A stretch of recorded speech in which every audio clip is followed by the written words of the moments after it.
No me digan que algunos han pasado de no saber definir qué es una mujer a no saber definir qué es ser español. Aquellos que se ciñen a la ley, como si la ley no pudiese modificarse nunca, español es quien tiene nacionalidad española.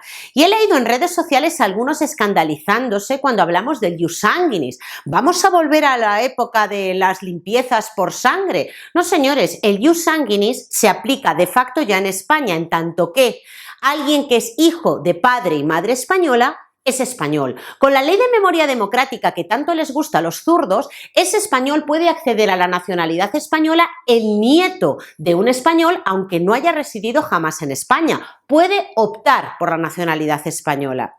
Yo soy española y ahora les voy a hablar de lo que significa para mí ser español.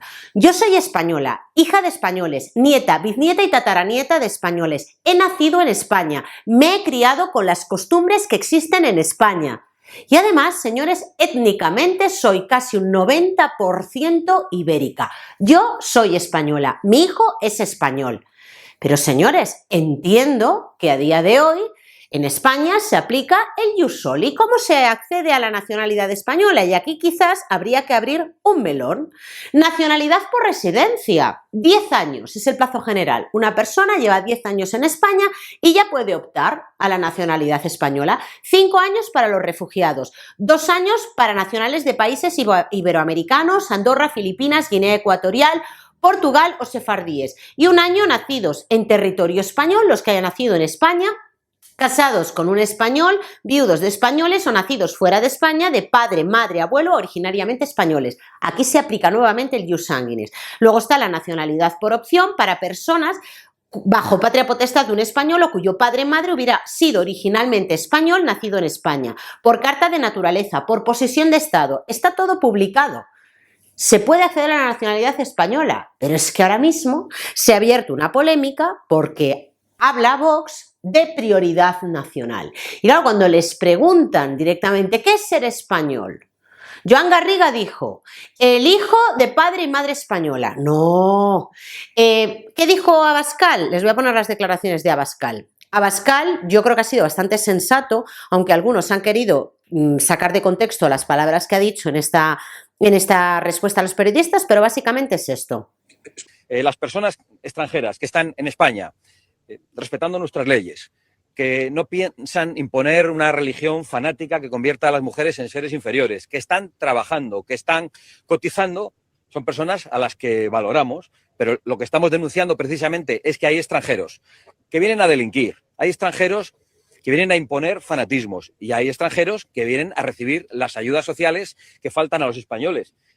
Y para eso tenemos respuestas también. Repatriación de los que entran ilegalmente, deportación de los que cometen delitos, sean legales o ilegales, y un proceso de remigración para los que están aquí solo para recibir las ayudas sociales. El extranjero que viene a colaborar, que viene a levantar este país, pues es bienvenido. No hay... Claro, es que aquí Abascal ya no está hablando de la nacionalidad, aquí Abascal está hablando de la residencia. Yo no sé si han hablado de prioridad nacional sin definir exactamente a qué se refieren y ahora van sobre la marcha. Vamos a ver. La nacionalidad ya les he dicho cómo se puede adquirir. Aunque yo considero que, por ejemplo, en este país en el que vivo, tienes que estar 20 años mínimo residiendo en Andorra. Por el hecho de nacer en Andorra, no adquieres la nacionalidad. Y son bastante escrupulosos en ese sentido. Aunque también es cierto que el otro día el señor que me limpia el coche, que es un ruso, me dijo que él era andorrano. Entonces son cosas que a mí me producen, pues no sé, disonancia. Digo, no lo puedo entender. Y pasa lo mismo en España.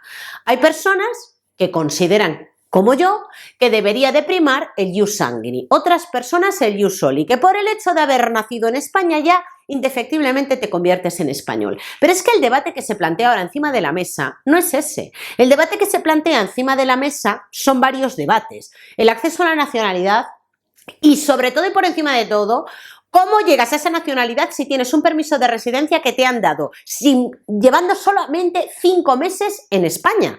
5 meses y ya tienes el permiso de residencia y a partir de ahí empiezan a contar los 10 años para ser nacional español. Ahí me parece una auténtica barbaridad. Y claro, cuando una persona tiene el permiso de residencia puede acceder a las ayudas que pueden acceder el resto de los españoles, y esto es una cuestión que habría que revisar. Por eso, cuando vemos en las guarderías niños, porque yo lo viví en Galicia, que minoría eran españoles. Yo hablando con un médico, que fue el que me operó, me dijo, claro, es que yo para llevar a mi hijo al colegio lo tengo que llevar a no sé dónde, porque aquí no hay plaza para las guarderías, porque tienen opción, no porque sean extranjeros, volvemos a lo mismo. No, claro que no es un bulo de la otra derecha, no es porque sean extranjeros, es porque su situación económica es peor, y como su situación económica es peor, pues tienen ellos preferencia a la hora de todos estos servicios públicos. ¿Y dónde queda el español? Relegado al final, porque si importamos, señores, tercer mundo, lo que tenemos es que ellos van a tener más preferencia para los servicios sociales. Y claro, yo creo que esto es muy fácil de entender. Luego algunos esto lo mezclan con el racismo. No tiene nada que ver con el racismo, porque el hecho de que yo me considere española porque soy española, porque genéticamente soy un 90% ibérica, no significa que yo desprecie a un colombiano, a un venezolano o a un ruso, porque para él exigiría las mismas normas para su país. Pero bueno, a lo mejor yo es que en esto estoy muy sola.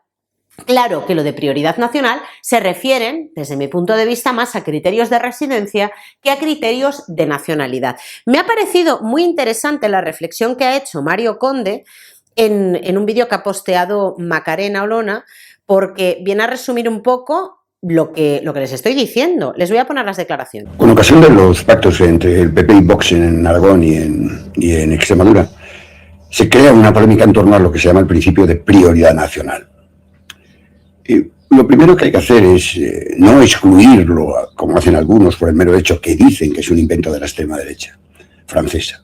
A mí me da igual que lo haya inventado quien sea, lo importante es un análisis sensato, tranquilo, sereno y reflexionar sobre si es una barbaridad o es algo que tiene visos de lógica y de coherencia interna, ¿no?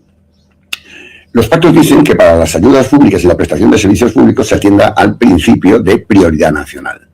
Ya, es verdad, lo dice, pero la pregunta es, ¿en algún momento ese principio de prioridad nacional implica una discriminación por razón de nacionalidad o de lugar de nacimiento? No, en ningún momento lo implica. Por tanto, no se trata de preferenciar españoles versus extranjeros.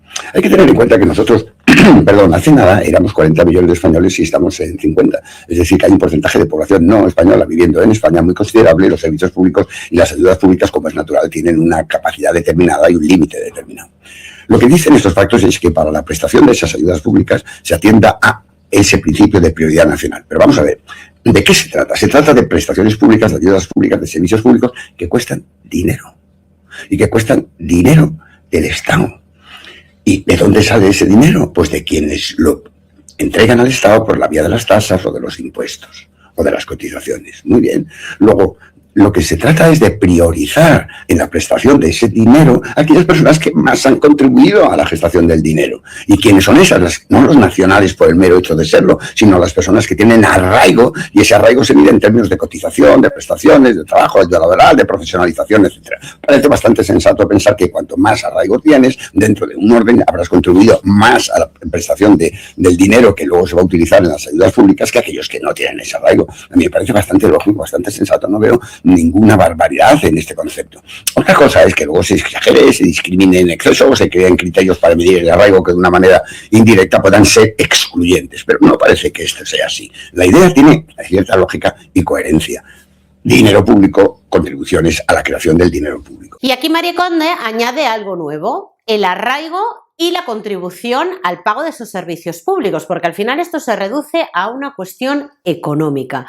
Miren, Pedro Sánchez hace una semana comentó que el acceso a los servicios públicos, a la sanidad pública, no debería de depender, no depende de hecho, de la nacionalidad, de lo que tenga esa persona en la cuenta bancaria, del país en el que haya nacido y tampoco de lo que haya cotizado. Señores, esto es un agravio comparativo, esto es una discriminación para aquellos que pagamos impuestos en España, porque los que están pagando impuestos en España deberían de tener acceso y prioridad a los servicios públicos, como por ejemplo cuando hay viviendas de protección oficial, pues ser los primeros. ¿En función de qué? Pues en función no solamente de la nacionalidad, sino en función del arraigo de esa persona, porque aquí ya no es el criterio de la nacionalidad, es el criterio de la residencia, y a mí me parece una auténtica barbaridad. Yo no sé cómo lo verán ustedes, pero desde luego se está abriendo un melón, no, varios melones al mismo tiempo. Y yo creo que Vox, cuando habla de la prioridad nacional, debería de explicar perfectamente a qué se refieren, porque no solamente es la nacionalidad, o sea, la nacionalidad ahora mismo se puede entrar a debatir si nos parecen pocos o muchos los requisitos, que a mí me parecen muy pocos, para tener la nacionalidad, sino que aquí es una cuestión más de residencia, de arraigo y de contribución a los servicios públicos. No sé cómo lo verán ustedes, pero desde luego en redes sociales, que es donde yo miro bastante, la gente pues está entrando en conflicto sobre la cuestión, y espero que no lleguemos a ver ese momento de nuestros políticos no saber definir qué es un español, porque ya esto lo vivimos con ¿qué es una mujer? Pues parece que ahora entramos en el segundo debate, ¿qué es ser español? En fin, que lo voy a dejar aquí. Recuerden que como siempre tienen más contenido en mi canal secundario, Begoña GRP Directos, y hoy les voy a decir que este es el vídeo más caro que he grabado en mi vida porque me falló la batería, y después de ir a comprar una batería no la encontré y me tuve que comprar una nueva cámara que a su vez tenía la misma batería que la batería de mi cámara anterior. Y adivinen con qué cámara estoy grabando. Pues con la cámara anterior, porque la nueva no la entiendo. Señores, esta es mi vida. Lo dejo aquí. Gracias por verme y si Dios quiere, nos vemos mañana.